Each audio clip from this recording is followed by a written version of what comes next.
Dan yang terlebih lagi, kalau kita mecat Inzaghi artinya harus membayar pesangon sebesar 18 juta. Mau dapat duit dari mana? Ini sama kasusnya kayak Juventus sih. Kalau sampai mencat Allegri maka harus ngeluarin uang sebanyak 36 juta. Cerewetan ceking kita nyerewetin apa aja. Teman-teman, saat ini kalian sedang menyaksikan Cerewetin Intar. Apa kabar teman-teman semua? Gimana perasaannya? Masih hancur berkeping-keping gak? Aduh, malas banget baca berita. Ini kalau gue lihat di media-media Italia, kebanyakan lagi ngebahas Inzaghi, mempertanyakan kemampuan Inzaghi. Kalau Gazzetta dello Sport secara khusus membahas bahwa Inzaghi adalah tipe pelatih yang selalu mengganti pemain ketika kena kartu kuning. Nggak selalu sih, tetapi punya kecenderungan mengganti pemain kalau kena kartu kuning. Total dari 45 pertandingan bersama Inter, Inzaghi telah mengganti pemain sebanyak 43 kali yang alasannya karena kena kartu kuning. Contoh Çalhanoğlu, di Inter dia telah mendapatkan pergantian pemain sebanyak 29 kali, 8 diantaranya itu alasannya karena kena kartu.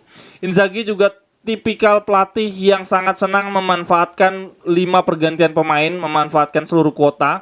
Dia total memanfaatkan seluruh kuota pergantian pemain sebanyak 42 kali dari 45 pertandingan. Berarti total Inzaghi hanya 3 pertandingan yang dia tidak melakukan pergantian pemain sebanyak 5 kali, yaitu lawan Juve, Sassuolo, dan Napoli. Sebetulnya gue sangat amat bisa memahami sih kalau Inzaghi mengganti pemain yang kena kartu kuning. Dia kan pasti khawatir nanti ada yang red card, akhirnya formasinya berubah. Masalahnya gue inget banget di zamannya Conte, Barella Brozo itu pernah ada di sebuah momen di mana mereka berdua berpeluang absen bareng-bareng nih gara-gara akumulasi kartu.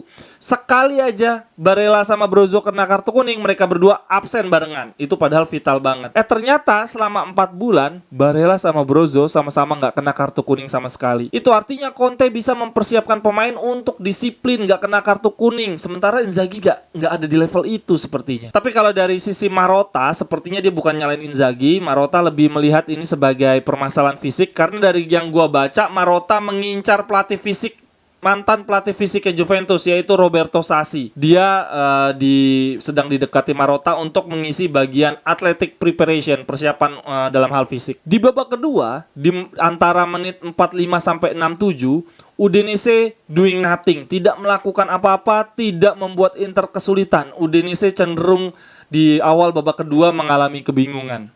Inter sempat mengambil kesempatan tersebut, mengambil momentum tersebut, mendominasi dan bahkan bikin 3 peluang melalui long ball ke arah Dzeko. Tetapi yang Inzaghi lakukan berikutnya adalah justru menarik Dzeko dan memasukkan Korea.